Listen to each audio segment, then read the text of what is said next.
Good morning, girls. Hope everyone is well and safe at home. Girls, last time we have discussed first chapter. Now we are going to start with chapter number 2.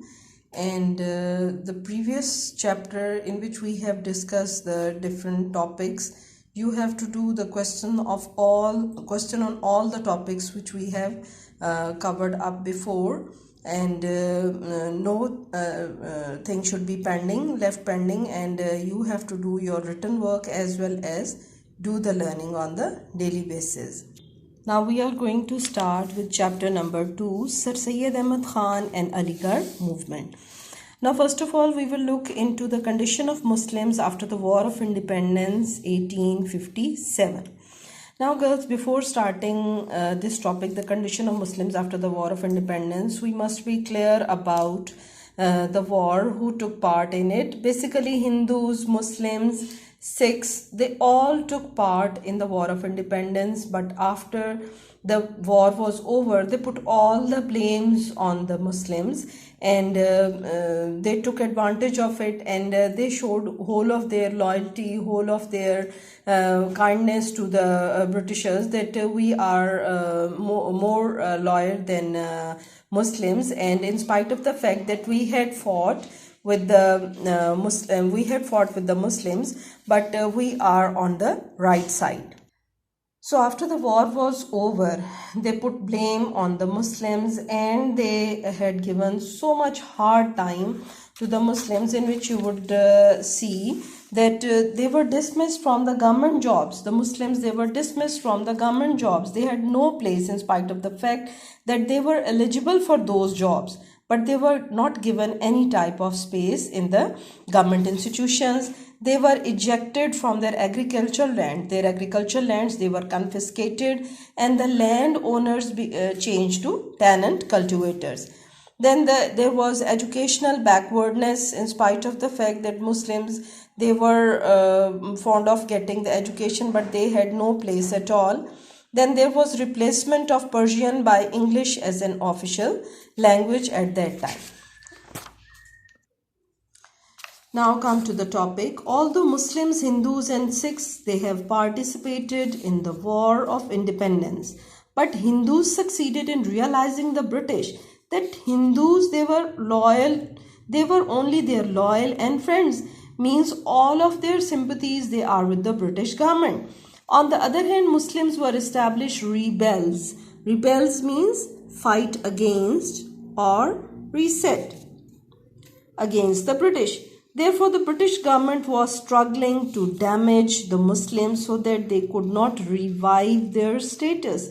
Revive means get back or bring back their status, because they were given so hard time, because the Hindus, they were trying to make their position clear in front of the British government. So the Muslims, they were established the rebels against the British, and the British government, it was struggling, it was trying to damage the Muslims so they could not get back their status again. The native people were defeated in the War of Independence due to their disunity and superior technology and modern knowledge of the British. What happened with the native people, with the local people? They were defeated. Why were they defeated in the War of Independence? There were three factors. The first one was disunity, means they had no unity at all. There was superior technology at that very time, which they could not fight, and the modern technology of the British. After the war, the British were revengeful against the natives. Revengeful means they were eager for revenge. They were eager to get revenge from the natives.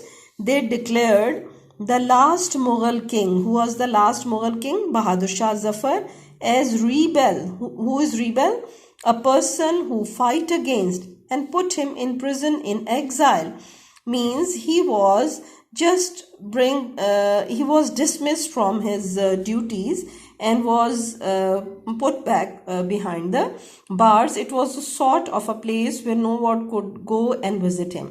In this way, Mughal Empire came to an end, and both of the Muslim groups, there were two Muslim groups. The first one was anti-British and the second one was pro-British. Anti-British is the group who oppose British, and pro-British is the group which is in favor of British. who participated in the 1857 war had aimed to get rid of the British rule. So both of these were respected in the movement of independence. Clear? Now come to the next page. Despite the fact that British had destroyed the Muslims and had brought the major portion of the Indians under their control, yet they were afraid of the Muslims. They considered Muslims as the permanent threat to their government. Therefore, they tried to spoil the Muslim position in all the fields. In which fields? In the field of education, social, economic and political field. Now we will look into the brief description of the Muslim conditions after the War of Independence 1857, and it is as I have given you in the outline regarding this topic. The first one is no government job for the Muslims, means the Muslims, they were dismissed from the government jobs, and the new jobs which were announced, it was not for the Muslim in spite of the fact that they were eligible for those jobs. They had that much qualification, but they preferred the Hindus to fulfill those requirements and to fill up those vacancies. Up to the end of the 19th century, the British government took every step against Muslims. Muslims were not offered civil services, and serving Muslims were compelled to leave the service. Means they were forced to leave the service. They were expelled from the service. In every advertisement for the service, there was a condition that Muslims could not apply or Muslims were not eligible for the post. So all the civil services, they were offered to whom? They were offered to Hindus. The main purpose of this act was to deprive the Muslims of and boost up the Hindus. The basic purpose was to boost up the Hindus and to demoralize, to deprive the Muslim from all the basic facilities.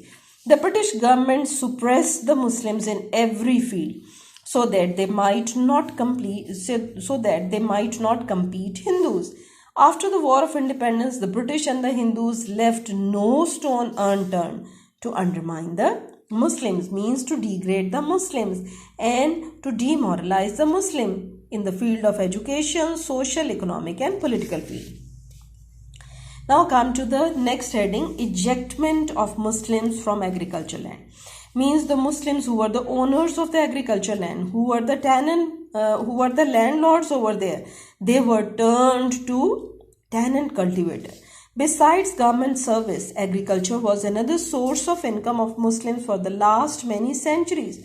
Most of the Muslims used to work on agricultural land, but British government ejected the Muslims from land and confiscated. Confiscated means snatched those lands, and in this way landlords and farm workers both became victims. Victims means they were killed or made to suffer of which thing? Of adversity, means they were going to put in the trouble. They imposed a lot of new taxes, and the taxes which were waived off, means which the people they were going to waive off, they were free from paying those taxes. They were again levied. Levied means charged, imposed and collected, means again they had to pay those taxes and again those taxes were collected. Resultantly, Muslims fell into worst economic condition. Now you can see the superlative degree of bad used over here.